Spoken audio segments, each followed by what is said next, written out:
Welcome, everyone, to another deep dive. Today, we're looking at a really powerful story. It's a narration about the life and, well, the sacrifice of Sahibzada Abdul Latif Shahid. And he wasn't just anyone, was he? He was, one of the most famous religious scholars in Afghanistan at the time, hugely respected, influential. Came from wealth, too. Exactly. And our focus here, drawing from the source material we have, is really to unpack his story. It's about his incredible conviction, the huge challenges he faced, and, well, what his sacrifice teaches us today about faith, obedience, tackling the impossible, really. Yeah, finding out what it means to be one of these high-flying birds the source talks about. Precisely. Okay, so let's go back. Picture Kabul, Afghanistan. It's around 1900. Sahibzada Abdul Latif, he's at the peak of his influence. The source says he's renowned, maybe the king's favorite scholar even? Thousands of disciples following him. Right, and owned vast amounts of land. I mean, a man of real standing. And what's amazing is how quickly things changed for him. The source describes his reaction when he first heard about Hazrat Mirza Ghulam Ahmad, the founder of the Ahmadiyya Muslim community. It wasn't like he needed convincing or anything. He just knew instantly this was the promised Messiah. Wow, that certainty. The source describes it so vividly, like seeing the truth as clearly as a man who's standing in front of a full rising sun. Yeah. Zero doubt. And it wasn't just a feeling, His actions showed it immediately. He sent his written acceptance, his bi'ah, his pledge of allegiance. Right away. Straight away. Yeah. Then a couple of years on, 1902, he plans this long journey, over 500 miles, for Hajj, the pilgrimage. Okay. But he gets to Lahore and finds out Hajj is off, canceled because of a plague. Ah, right. So what did he do? Well, instead of just heading home, something clicked. There's a hadith, a saying of the Holy Prophet Muhammad, peace be upon him, that says, if you're prevented from Hajj, you should at least go greet the Messiah. So, recognizing Hazrat Mirza Ghulam Ahmad as the Messiah, he changed his plans. He diverted his journey, not to Mecca, but to Qadian. Qadian, which, for anyone listening who doesn't know, was this, well, small, pretty dusty village in Punjab, India. That's the one, where Hazrat Mirza Ghulam Ahmad lived. Right. And the source gives us this lovely detail about his time there, shows his respect. Qadian was, well, dusty, like you said.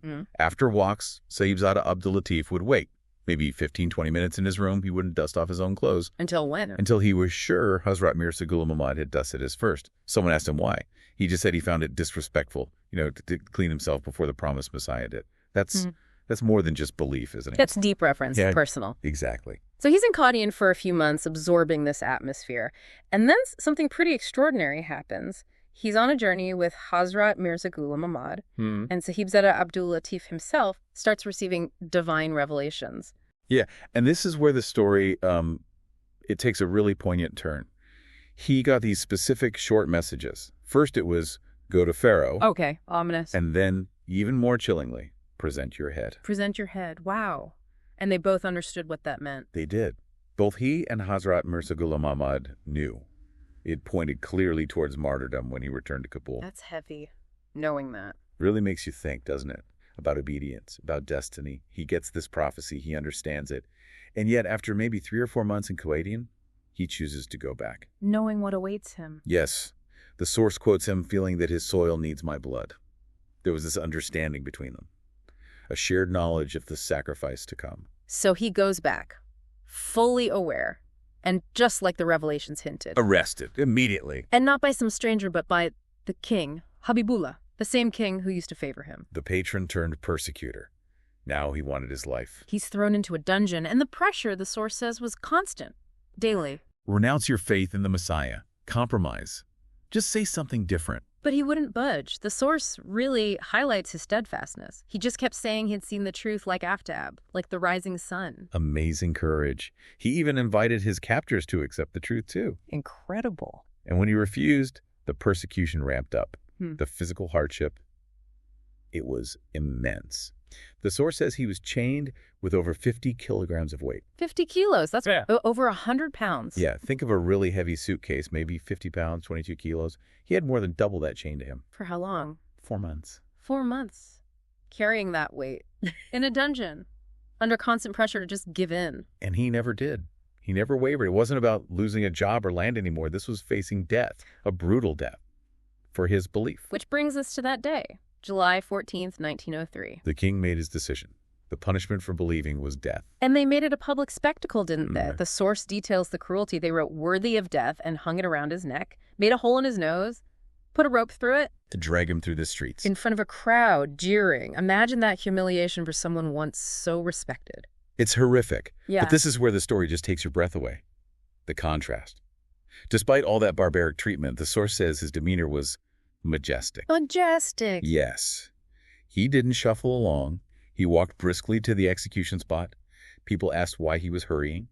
He called the chains his ornaments, his jewelry, and said he was walking fast because he was eager to meet my master. That level of resolve?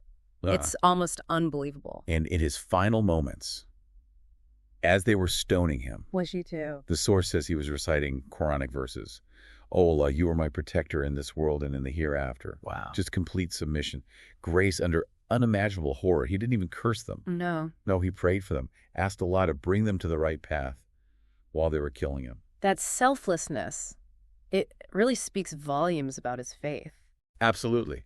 It's no wonder Hazrat Mirza Ghulam Ahmad praised him so highly, saying, thousands of blessings upon you because you've demonstrated your truthful example in my life. So, okay, this is a powerful, difficult story from history. How do we connect this to us now? Well, the source uses this very story to ask a really fundamental question to everyone, past, present, future followers. When you face pressure for your faith, what do you do? Do you compromise? Do you cave in? Do you fly or do you crawl? That's the language it uses. Exactly. And that question is aimed right at you, listening now. Think about what you truly love in this world. You make sacrifices, right? Maybe hours in line for concert tickets, saving for expensive shoes, years dedicated to a career. We all do that for worldly things. Right. But are you making sacrifices like that for your faith? For Allah? The source gives some really concrete examples, things we face daily, like do we prioritize our 5 daily prayers, our namas, even when it's inconvenient? Or do we let things slide? Do we stay completely clear of intoxicants as faith requires, or make little exceptions? What about marriage within the community? Following the guidance of the Khalifa al-Masih, the Caliph. Do we do that, or do we compromise? It keeps coming back to that choice.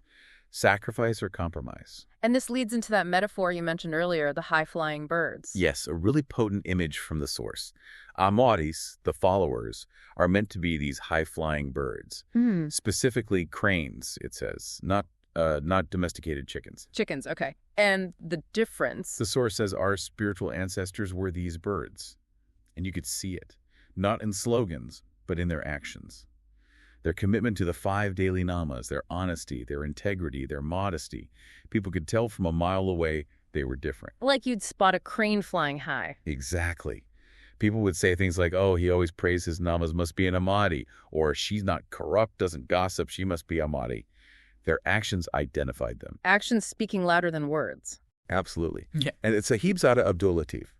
He's presented as the ultimate example of that high-flying bird spirit, his defining trait, his legacy, absolute obedience to his imam, Hazrat Mirza Ghulam Ahmad, even knowing it meant death. But the source doesn't sugarcoat the journey for these symbolic birds, does it? It mentions challenges. Oh, yeah. Big challenges. As they migrate, flying high, maybe 10,000 feet, they encounter eagles, birds of the mountain. Yeah. Sometimes the eagles snatch the young ones. It's a real danger, a price paid. But the flock, they keep going. They persevere. But then there's the ultimate challenge, the seemingly impossible one, crossing the Himalayas. Think Mount Everest.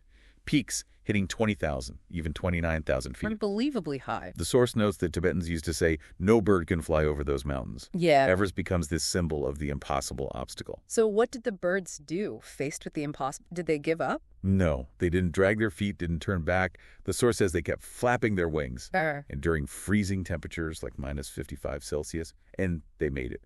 They flew over the highest peaks on Earth. Achieving the impossible. You compare that to human climbers on Everest. Right. Even with all the gear, oxygen, they face a 1 in 10 death rate. These birds just did it. Wow. Powerful image. But then the source brings in another metaphor, one that feels very modern. It's just that even though we feel free, sometimes we're like birds on a leash. A leash. Explain that. It's like a calculated freedom, the source says.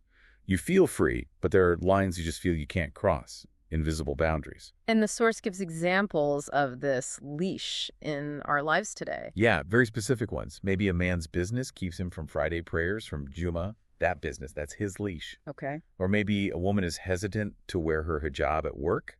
She's afraid of what people might say, maybe thinking she's like a terrorist, so awful. That fear, that's her leash. I see. Or delaying committing to wasiyat, that system of spiritual and financial dedication. Saying, oh, I'm not ready yet. That hesitation, that's a leash. It also mentions politically correct language, sometimes acting as a leash. Yes, preventing us from speaking the full truth of our faith clearly. And there's that detail about actual physical bird leashes starting at $5. Yeah, and they're recommended for young birds. Why? Because they adapt quicker. A warning, really, about how easily young people today can get used to constraints. Accept the leash. It's a stark point. So it all circles back to that fundamental choice, echoing Sahibzada Abdul Latif. Do we flap our wings, strive upwards? Or do we drag our feet, held back by that leash? The source says his spirit, that potential, it's in our DNA. But it also says flying isn't automatic, it's learned, passed down. Right. And it acknowledges, if you haven't been shown how to fly, maybe it's not entirely your fault. But the challenge is still there. Clear and present. You have to consciously choose it. Accept the risk, the eagles, your own personal Everest. Because what's the alternative? Stay grounded. Become like those domesticated chickens. Whose ancestors flew, but they forgot how. And now they can't fly. They're vulnerable, stuck. So this is really a direct call, isn't it? Especially to the youth listening. Cut off that leash. Unleash yourself. Know Allah is watching your effort, your struggle. Think about Sahibzada Abdul Latif. He could have compromised in that dungeon. He could have had worldly comfort status, but he didn't.